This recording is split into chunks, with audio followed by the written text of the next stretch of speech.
evening, I'm Ces Oreña-Drilon. And I'm Pauline Verzosa. The big stories tonight.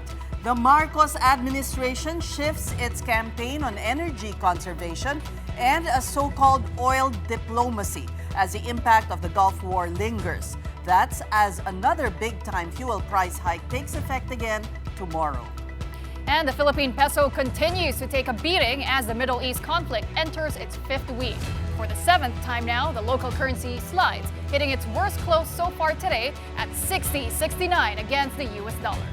And is the oil crisis affecting travel plans this Lenten break? Looks like there's some belt tightening, but many are still not passing up the chance to take that Holy Week trip. Operator, garantisadong may kita, may boundary. Driver, from regular 200, 300 pesos na net niya. At least ngayon, humigit kumulang 1,000 piso garantiya. Lagyan po natin ng restrictions na talagang legitimate na carpooling lang. Kung maging click to sa Metro Manila, we can use it as a prototype model for other cities to follow. Fuel prices are set to increase again for the fourth straight week tomorrow, with diesel once again leading the surge. And now to help motorists with some gas money and commuters with easier commute, transport agencies have thought of a solution: carpooling. But this early, some PUV groups see the new scheme as another burden. Mobile journalist Arlos de los Santos has tonight's big story. To save on fuel consumption and assist commuters, private vehicles will now be temporarily allowed to carpool. The scheme is expected to roll out after the Holy Week, but the question is, how will this work? Under the proposed carpooling guidelines, private car owners, companies, businesses, and government agencies will be permitted to offer ride-sharing services. The carpooling will be limited to point-to-point trips only. Roadside pickup or drop-off will not be allowed. Private carpools may only operate during peak hours, which is from 6 to 9 in the morning and from 5 in the afternoon to 9 in the evening. Only one trip per time slot will be allowed to any private carpool. Of course, there's a price for the scheme. Fares will be collected from passengers, but such will be regulated by the government. The MMDA and LTFRB are currently finalizing guidelines to determine which individuals and vehicles are eligible to carpool. The agencies are also seeking feedback from the stakeholders regarding this matter. Sana hindi gawing for profit, or kung meron man, syempre kailangan din ma-recover yung pang-gasolina, pang-maintenance ng sasakyan, and then yung pang-parking niya siguro. But this will be an online system. Di na sila kailangan pumuntang LTFRB. The carpooling guidelines are expected to be released by Monday or Tuesday next week, or right after the long Holy Week break. That is also when the registration process is expected to begin. This early, though, transport groups have expressed apprehension to the carpool scheme. This, they say, may be taken advantage by colorum or unregistered public transport. UV Express operators are also expressing concerns of lost income since competition will increase. Both the proposed carpool service and UV Express will operate point-to-point routes. Hindi lang sa UV Express, maging sa mga jeep na rin po eh. Sa totoo lang po, ang nagiging concern na lang po is how can we implement this to the extent that it would not compete with UV Express drivers, given po na napakataas na nga po ng diesel. Authorities did ensure that safeguards will be in place to protect the interest of franchise public utility vehicles. Meanwhile, the MMDA appeals to carpool participants not to turn this into a regular business if they are granted special permits. Pero wag naman po sana rin, kumbaga na makikiusap din kami ng DOTR, LTFRB, LTO, na wag naman pong samantalahin na pagtubuan ng sobra-sobra. Apart from this fuel-saving measure, the Transportation Department continues to provide libreng sakay daily for the next 2 weeks. In Metro Manila, these rides are available to commuters from Pilcoa and Welcome Rotonda to Cubao, Loton to PITX, Commonwealth to Fairview, and Baclaran to Monumento. That is from 6 a.m. until 6 p.m. Just last week, President Bongbong Marcos ordered government offices to implement energy-saving measures in case the global oil crisis will continue due to tension in the Middle East. He also appealed to the public to adopt energy-saving practices, including ride-sharing, minimizing unnecessary travel, and maximizing the use of public transportation. Kapatid Arles de Los Santos, we are One News. The first batch of 1.04 million barrels of diesel is expected to arrive in the Philippines next week. Executive Secretary Ralph Recto says this followed successful so-called oil diplomacy led by Energy Secretary Sharon Garin and her agency. She adds that the government also secured guaranteed coal supplies from Indonesia to strengthen energy security. Just today, Garin said the country's fuel supply is up from 45 days to 50.94 days, or almost 51 days, despite continuous public use. The DOE chief, though, still called on everyone to be prudent with oil use since the extent of the Gulf War remains uncertain. Apart from this, Petron Corporation said it has secured 2.48 million barrels of crude oil from Russia. The supply, which was sourced as an extraordinary measure after other options were exhausted, is seen to help boost fuel inventory through June. But there is still no end to oil price hikes. Tomorrow, Tuesday, March 31st, fuel will be more expensive for the fourth consecutive week. Shell announced a 12 peso and 90 centavo per liter increase for diesel, 2 pesos and 90 centavos per liter hike for gasoline, and a 2.40 increase for kerosene. Sea Oil's diesel is higher by 12 pesos and 50 centavos per liter, kerosene by 2 pesos, while gasoline prices will remain unchanged. Petrogas and Unioil said their diesel prices will rise by 12 pesos and 50 centavos per liter, while gasoline will increase by 2.50 per liter. Jetty will hike diesel by 12.90 per liter and gasoline by 1 peso per liter. Other oil firms have yet to release their price adjustments for the week. Meanwhile, the PNP continues to warn fuel stations against profiteering and other illegal activities. To date, 7 stations are now facing charges. Dahil po may mga kababayan tayo na tumatangkilik na bumili na kahit mas mataas ng konti dun sa mismong retail stations o gas stations, ito po ay kinakagat ng ating mga kababayan.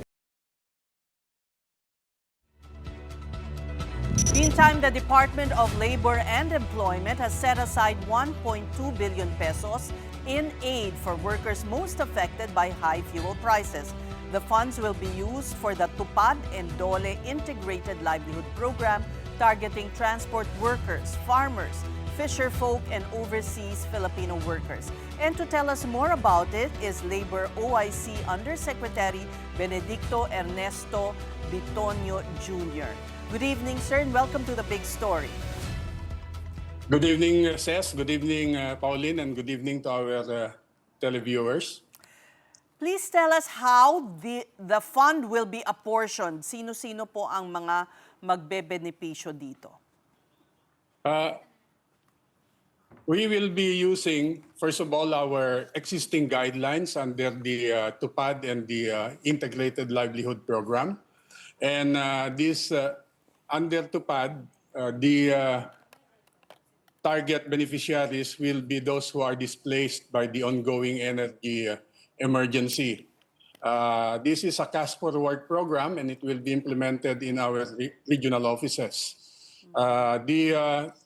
The identification of beneficiaries we will start, says Pauline, with the sectors deemed most affected, because under the uplift Executive Order 1110, issued by our President Ferdinand Bongbong Marcos Jr., one of the basic objectives is to keep the economy moving. And so we have to support the strategic sectors which help keep the economy moving. And in that respect, we will try to prioritize or to start with the transport sector. Mm-hmm. So this will be over and above the 5,000 pesos they are getting from AIX or from the DOTR? It will be because it will be over and above that as long as they are qualified under our program. If they are displaced, then they can continue receiving the subsidy, the fuel subsidy from the OTR, and then also the AIX from DSWD. And we come in to support them in terms of providing wages. Under the TUPAD program, the wages that we can provide is the minimum for applicable to each region. In the case of NCR, that's 695 pesos, says Pauline. But you said it's cash for work. So ano po Yes. ba yung mga ibang work aside from those in the transport sector? Let me complete the story about the transport sector. Okay. Of course, if they are displaced, then we will be trying to tap the skills that they already have. Okay. For instance, if they can help deliver basic goods. Of course, they will use fuel. They will use jeepneys or vehicles, but we will take care of the wages when they provide these services. The other thing is we know that many in the transport sector are also do some repair works on their vehicles. And we are going to enhance the skills in that area and provide them employment or provide them cash for work assistance if they provide repair services to their co-drivers who continue driving. And that will be, the arrangement will have to be, it's a free service for the other drivers who continue driving. So you said that the DOLE has already put aside 1.2 billion pesos. Around how many beneficiaries will benefit from this? And as early as now, are you already seeking supplemental budget? Because 1.2 billion might not go so far in this crisis, you said. We are not yet seeking additional budget or supplemental budget. It's the start of the year, Pauline. And so we have the budget for the year.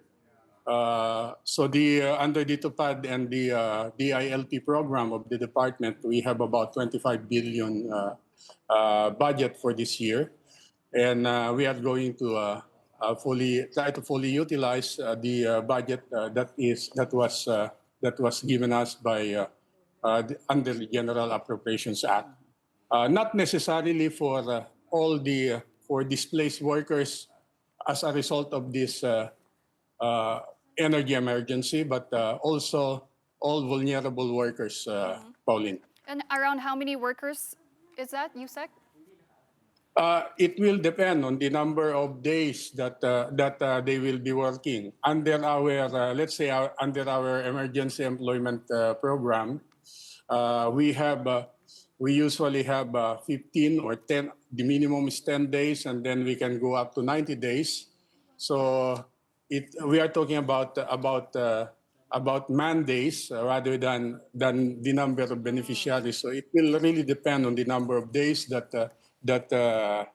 for which we will give assistance, and it will also depend on the region where they are, because we all know that the various regions of the country have different wage rates. Well, the price of diesel, for instance, is even higher outside Metro Manila. So these are for the drivers who can no longer ply their routes because Yes. Diesel is simply too expensive. It won't make sense to continue. Yes. Okay. Yes. So Yes, how that's many, right.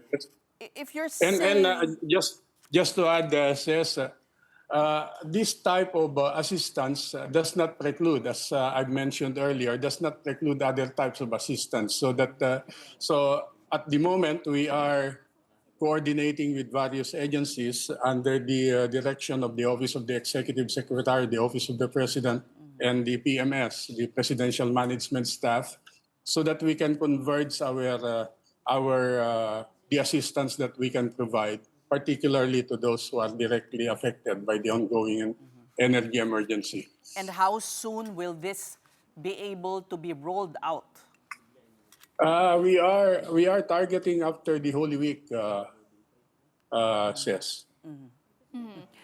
Yusek, even before the tensions in the Middle East escalated, it was reported that about 758,000 jobs were already lost between December 2024 and December 2025. But how serious is our current labor situation? Well, the economy continues to generate jobs. In the last labor force survey, we see that there is an increase in the unemployment rate. But it's not something that is outside the band or the target that was set by our economic managers. It's basically a natural fluctuation of the labor market. Sometimes because of let's say the calamities that occurred during the survey period, a lot of jobs were lost, but the economy keeps generating other jobs as we move along. It's not right now the employment level and the unemployment rate. These existing rates continue to remain within the target of our economic managers.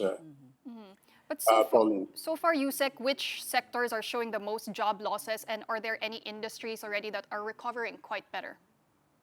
In the last labor force survey, we see some job losses in agriculture. We see some job losses in construction, Pauline.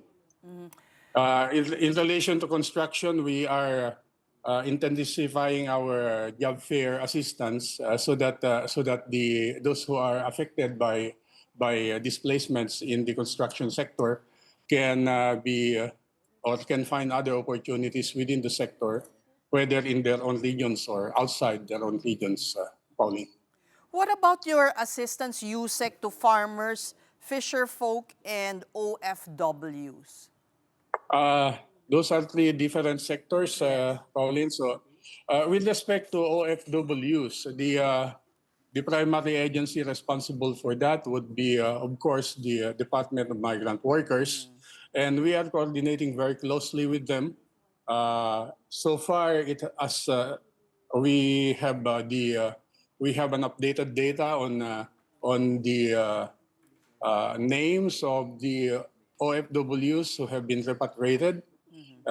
We understand that many of them simply want to get some assistance in going home to their respective provinces or areas. But there are also those who have indicated in our initial profiling done in coordination with OWA that they might entertain or they might consider going into entrepreneurship. They might consider going to other employment opportunities if there are employment opportunities here in the country. So right now we have been sorting out the list that was provided to us by OWA, and we are referring the names and the contact numbers of those who are in our list to our regional offices so that they can be contacted right away and be given counseling and advice on what opportunities might be available to them here in the country, Pauline.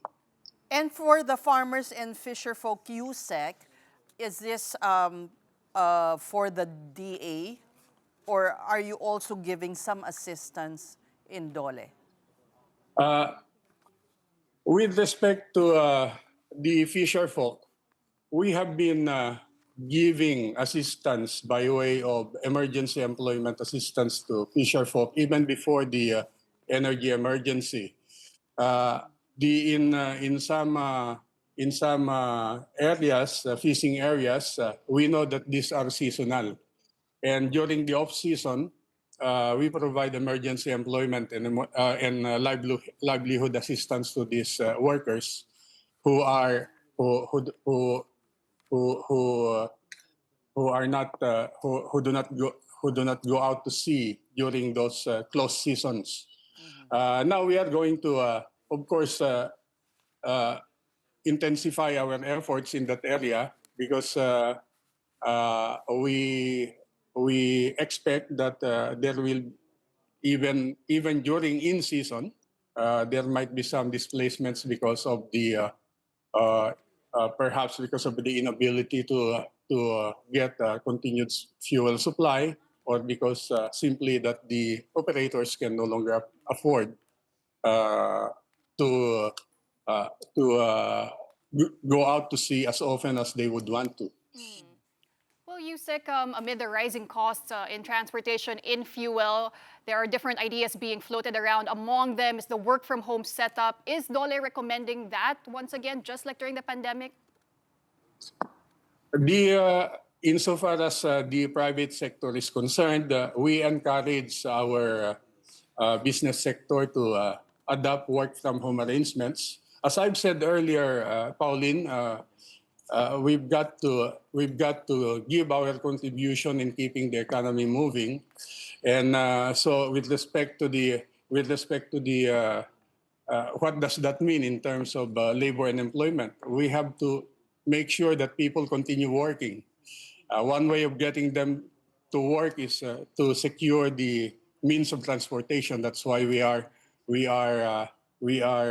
supporting the transport sector right away, and that's for people who would like to go on to who are required to work on site because of the nature of their work. On the other hand, you can also get people to continue working by using technology, and that's the work from home arrangement. That's why we are encouraging the business sector to consider adopting work from home arrangements, especially during this time. Kayo po sa DOLE, what is your arrangement there?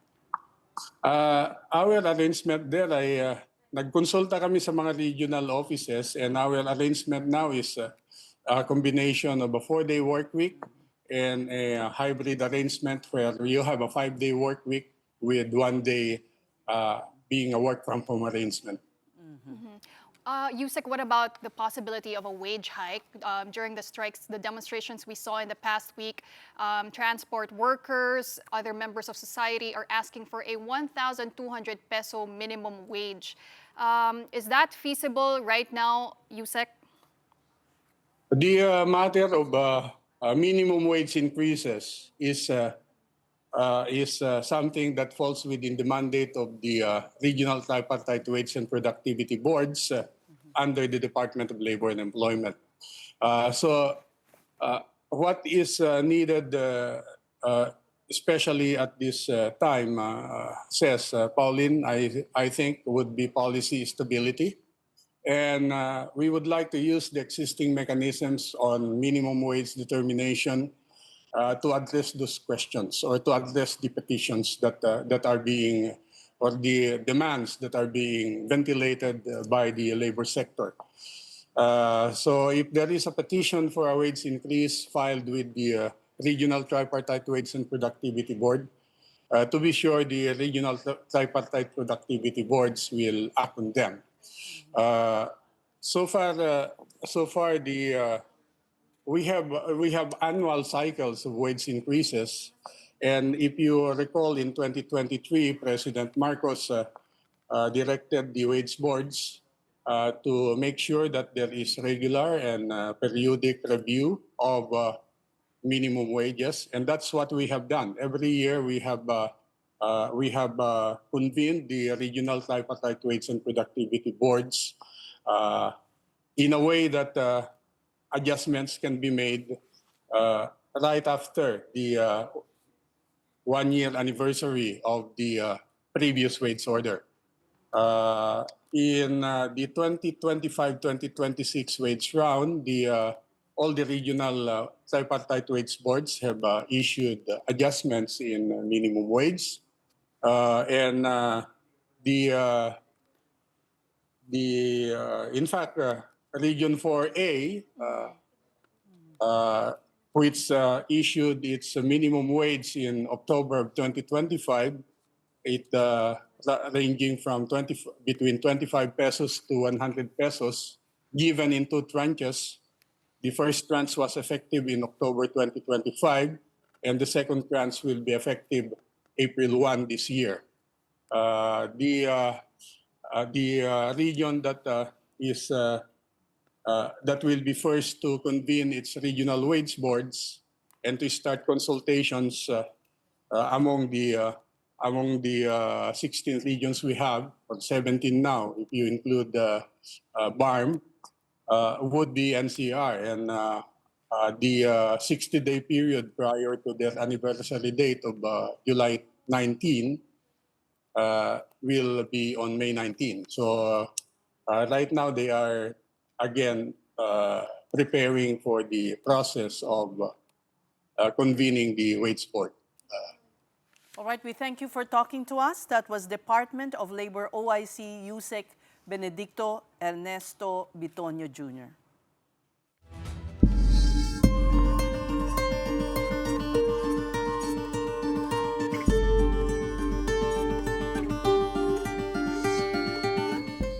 Now on to another story. The LTFRB is asking bus companies to explain fare increases they implemented at the onset of the Holy Week. At the Parañaque Integrated Terminal Exchange, or PTEX, at least 8 bus companies hiked fares for their Bicol route. From 1,100 pesos, these buses supposedly now charge 1,700 pesos. That's despite an order from President Bongbong Marcos suspending any fare hike in public utility vehicles. Paalalahanan ko lang po yung ating pong mga bus operators, lalo't-lalo na po ngayong Semana Santa. Huwag niyo pong samantalahin, huwag niyong pagsamantalahan po itong krisis na ito na kagustuhan ng ating mga kababayan na makauwi sa kanilang mga probinsya. Huwag niyo pong pagsamantalahan. Dahil hindi po kami magdadalawang isip na suspindihin or kanselahin ang inyong mga prangkisa pag amin pong napatunayan na nagtaas kayo ng pamasahe.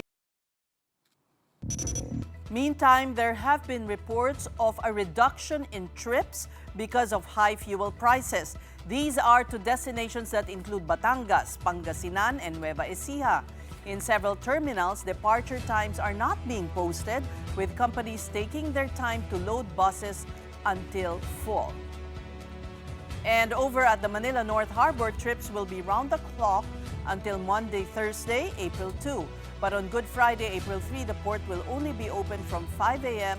to 7 p.m. After that, Manila North Harbor will implement a power shutdown until noon of Black Saturday. It will resume 24-hour operations on Easter Sunday, April 5. And here are the other stories related to the Holy Week break. The Ninoy Aquino International Airport, or NAIA, is reminding passengers about new terminal assignments now in force.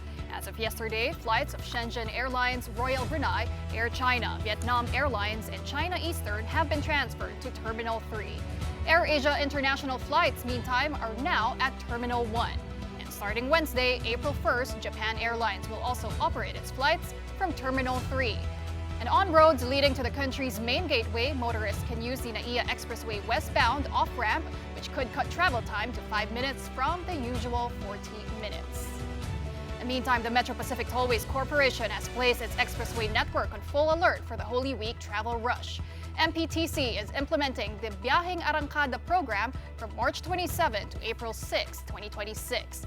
The initiative covers NLEX, ECITEX, NLEX Connector, Cavitex, Calax, and CCLEX, where motorist assistance will include roadside stations, medical teams, free towing for select vehicles, and 24/7 customer support. All roadworks and lane closures are suspended to reduce congestion. MPTC advised travelers to plan trips ahead of peak periods to ensure sufficient RFID balance and check their vehicles before departure. And President Bongbong Marcos said the new Cavite C5 Expressway Segment 3B will be toll-free for the entire month of April. The project is seen to help ease traffic and to cut travel time between Taguig and Parañaque from about 90 minutes to just 15 minutes. The president added that the new segment is expected to improve access for motorists from Cavite and to support economic activity amid rising fuel costs linked to the Middle East conflict. You're still watching the big story on One News, and still to come, the local currency registers another record low. Low close today, the 7th in only a month's time. Is a peso on a free fall? We get insights from an economist when we return. Stay tuned.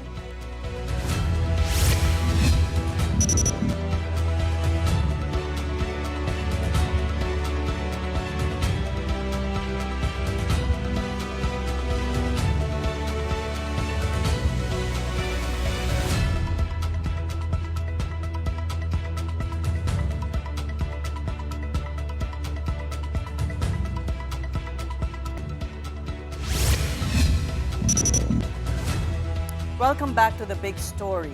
Philippine financial markets remain under pressure as the Middle East conflict enters its 5th week. The peso, for one, extended its losing streak, weakening by 14 centavos to close at 60.69 against a dollar this Monday. This is a new record low from last Friday's 60.55. It also hit a fresh intraday low of 60.84, reflecting sustained pressure on the local currency. This marks the 7th time this month the peso took a historic plunge, tracking the surge in global oil prices as supply risks persist around the Strait of Hormuz. Meanwhile, the local stock barometer slipped back to the 5,800 level as investors turned cautious. The benchmark Philippine Stock Exchange Index fell 1.73% to close at 5,869 at the start of the shortened trading week. The sell-off comes as global oil prices continue to spike amid escalating tensions. There are also risks of a wider conflict affecting key shipping routes. For the Philippines, higher oil prices are already pushing up pump costs, adding to inflation pressures and weighing on both the peso and local equities. Is the peso free falling? And what does this mean for prices and other economic indicators? Let's ask our next guest this evening, JC Punongbayan of the UP School of Economics. Good evening. Welcome to the big story. Good evening, Ces and Pauline. Thanks for having me again. Tell us, what are the factors that are leading to the weakening of causing the peso to weaken this low? Yes, there are a number of factors, Ces. For one, the dollar is pretty strong, surprisingly. And in fact, many investors are looking at the dollar and dollar-denominated assets as a safe haven. Because despite the war that the U.S. started in Iran, in fact, the U.S. has been... Go ahead, we can hear you.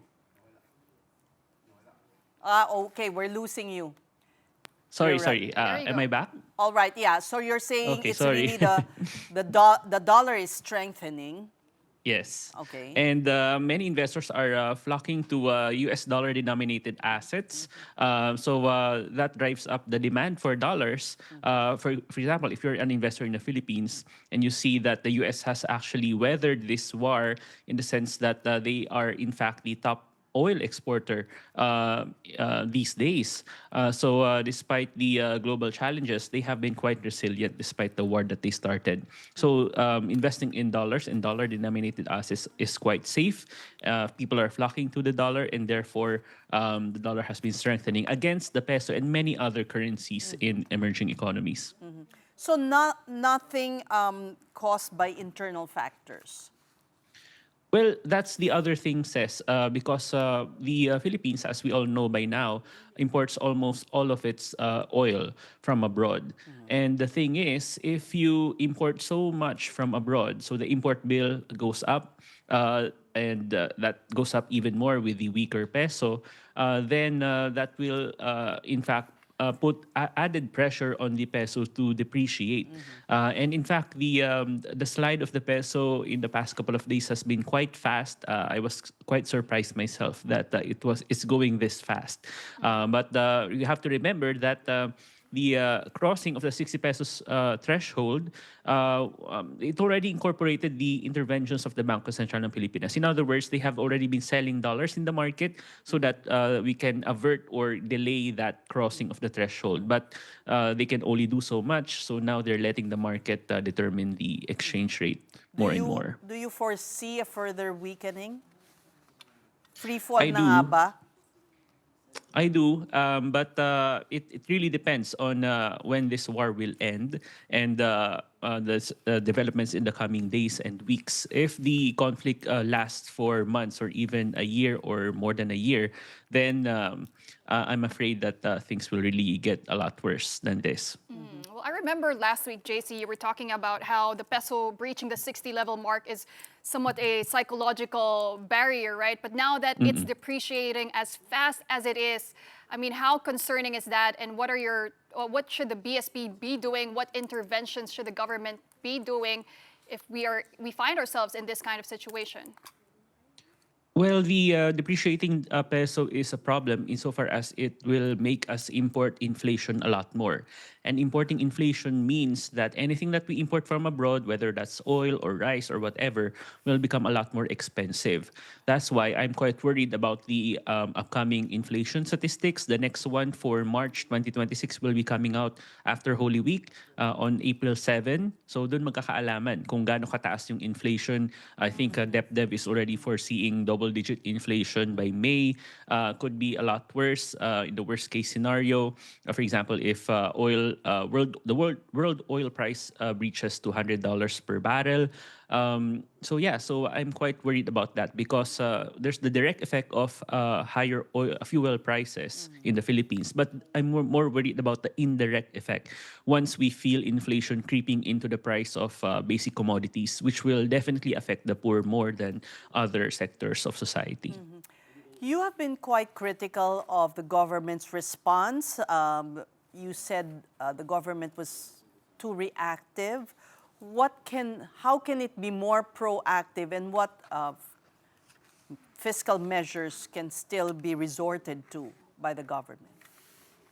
Well, says the best response right now, so that we don't burn the cash of the public coffers, would be to target ayuda or financial aid wisely.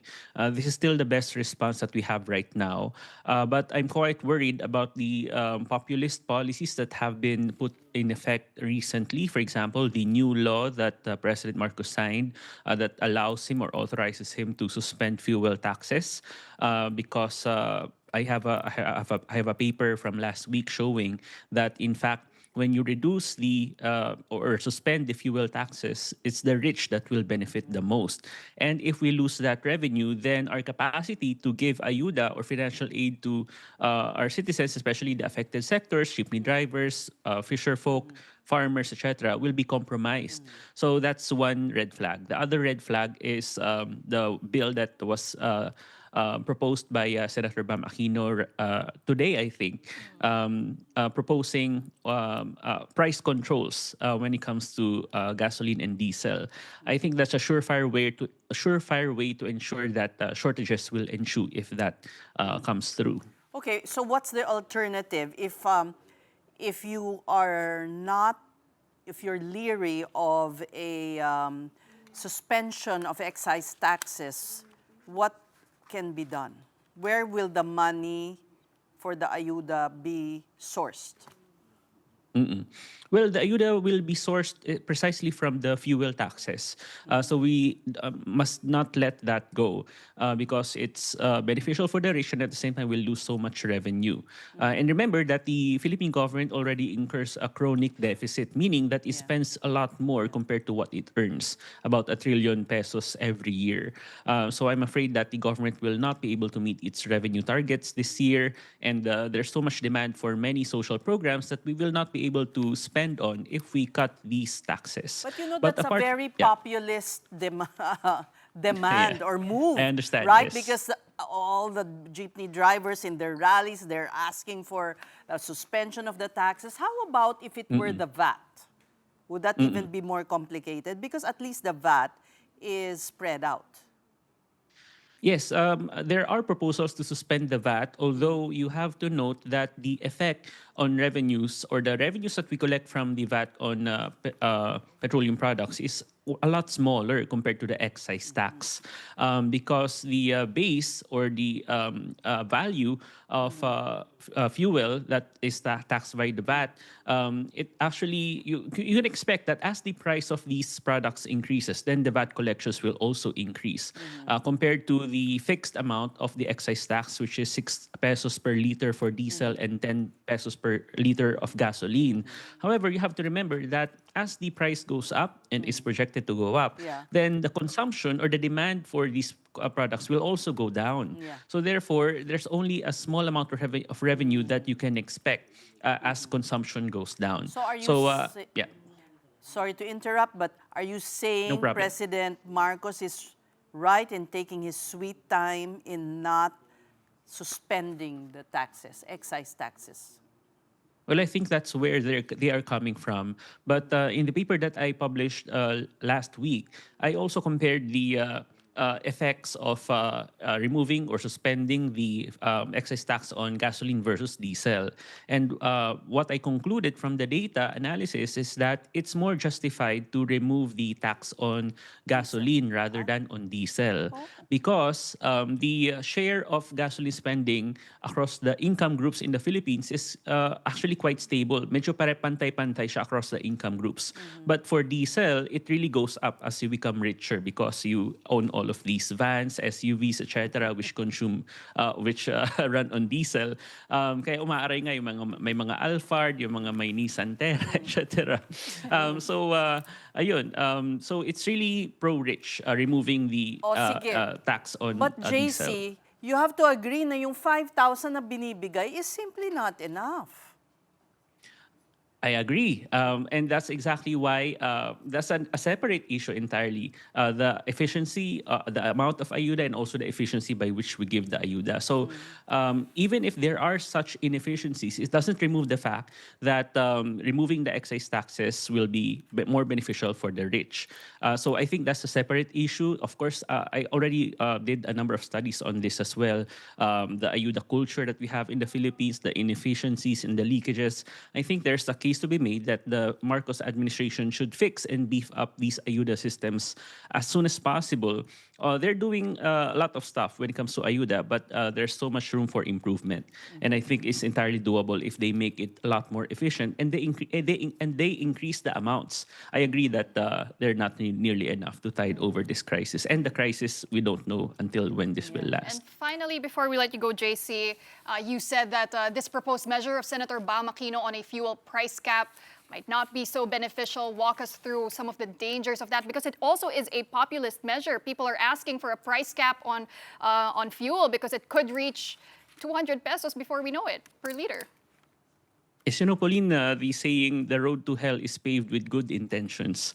And I'm afraid that this is one of those policies, really well-intentioned. However, from basic economics, we know that if you artificially reduce the scarcity or the price of any good, that will reduce the supply of the good in question. Here, fuel products, the products will no longer come.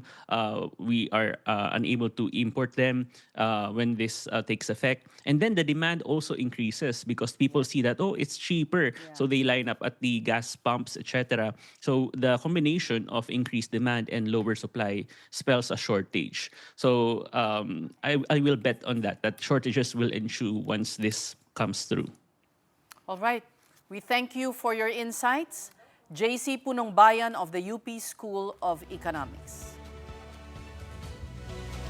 We're just going to pause for another breather, but after that, the city of Manila aims to hit 2 birds with 1 stone, offering free rides while at the same time covering the daily earnings of close to 1,000 drivers. The details when the big story returns. Keep it here on One News.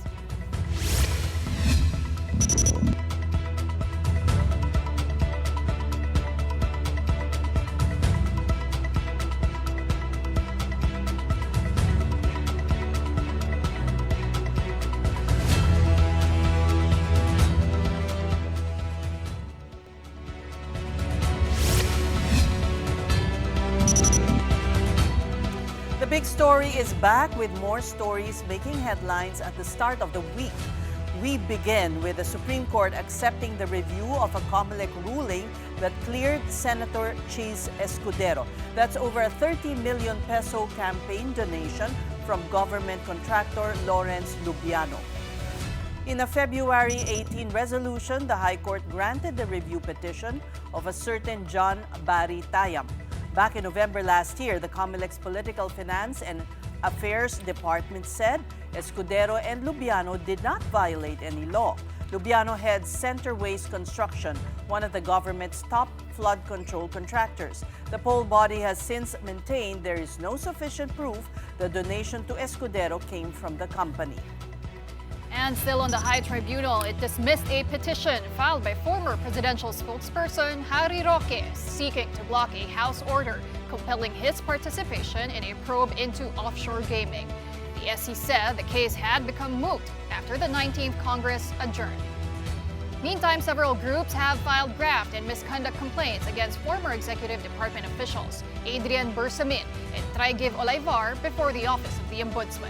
They are being accused of involvement in kickbacks linked to flood control projects. The case was based on an affidavit by former Public Works Undersecretary Roberto Bernardo and earlier statements from former congressman turned fugitive Zaldico. And in another development, the Philippines and China held diplomatic talks in Gwangju on March 27 and 28. Officials discussed initial prospects for joint oil and gas activities, along with broader economic and energy security issues. Manila also raised concerns over recent incidents in the South China Sea and reiterated the need to uphold international laws of disputed waters. Now, in the city of Manila, the local government is hiring nearly 1,000 jeepneys for its Free Rides campaign. That means the LGU will cover the daily earnings of public drivers. According to Manila Mayor Isko Moreno, drivers who used to earn only 200 to 300 pesos can now take home a guaranteed 1,000 pesos a day. Operator, garantisadong may kita, may boundary. Driver, from regular 200, 300 pesos na net niya, at least ngayon, humigit kumulang 1,000 piso garantiya. Petix lang ang pagmamaneho niya, hindi siya may stress. Hindi na para maghabol, makonsume, mataranta, o magkaroon ng agam-agam yung driver ng jeep na makipag-agawan ba sa pasahero. Pag nakita mo, relax na kanina, umaga, nakita mo yung pila, ang ganda. Walang nagnyanyangan o harabas. Pansinin nyo. So safe for everyone. At the moment, Manila has 1,442 jeepneys under its Libreng Sakay program with a budget of 20 million pesos. Mayor Isko admits this is not enough to sustain the program, but it's the best they can do for now to help drivers cope with the fuel crisis. And speaking of Yorme, but this time on a much lighter note, he has joined the viral Hawak Mo Ang Beat dance craze. That's during his interview with traffic host Mondi Lopez on News 5's Good Morning, Kapatid. Yorme, bilang dancing traffic dito po ng TV5, hinihiling po ng mga kapatid natin, baka po pwede po may sample lang tayo. Sabayin nyo lang po ako gaya po ng iba namin. So, hawak mo ang beat lang, sir. Para lang masaya dahil celebration natin ito. May libre tayong pamasahe mula kay Yorme. Yorme, gaya lang po kayo. 1, 2, 3. Hawak mo ang beat, hawak mo ang beat. Dahil libre ang sakay dito ang jeepney. Yes, Yorme. Maraming pong salamat. Yorme, thank you po. Ayan. Yorme, maraming salamat. Nadali mo ako. Meantime, former presidential spokesperson Sal Panelo also showed off his dance moves, breaking into a Michael Jackson-inspired dance with supporters in Davao City. This took place during the 81st birthday celebration of former President Rodrigo Duterte over the weekend.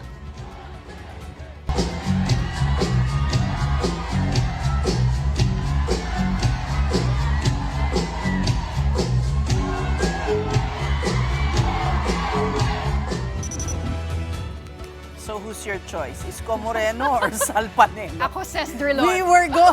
We're going to take your votes. Who do you vote for? Ces Oreña-Drilon. Wala, hindi pa ako nagsasayaw. I'm not showing yet my moves. Anyway, for our big picture tonight, it's Filipino pride on Britain's Got Talent.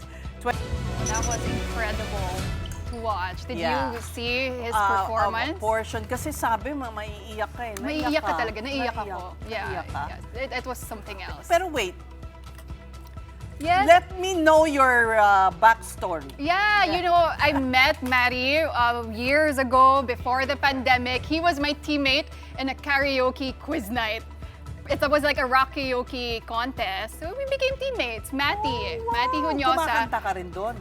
Siyempre siya na yung pinakanta ko, di ba? And nanalo kami that night. Wow, anong premyo? So, I forgot. Baka movie tickets. Si Pawi palang kailangan magpakita ng talent eh. Tomorrow, abangan. Matty, but congratulations to Matty. That was really inspiring, moving, and I loved his personality. Friendship kayo. Oo nga sana. Hi, Matty. My Hi, friend. Matty! My friend. Come on the big story. We will try to invite him on the show. We should. Pawi, ah. Oo. Use Baka your pag powers. By the way, I forgot to thank Kawayan Collective. Yes. We have eco-friendly clipboards. Very nice. Bamboo. Kala nga Say nila. no to plastic. Oh, yes. Ayan. Okay. And on that note, that's it for the big story this Holy Monday. Thanks so much for watching. We're back here tomorrow at 8 p.m. We'll see you again. You stole all my lines. I'm sorry. I'm used to saying the first line. Tomorrow you'll have to say, Bawi kapatid, we are one news, all sides, all the time. Have a good night.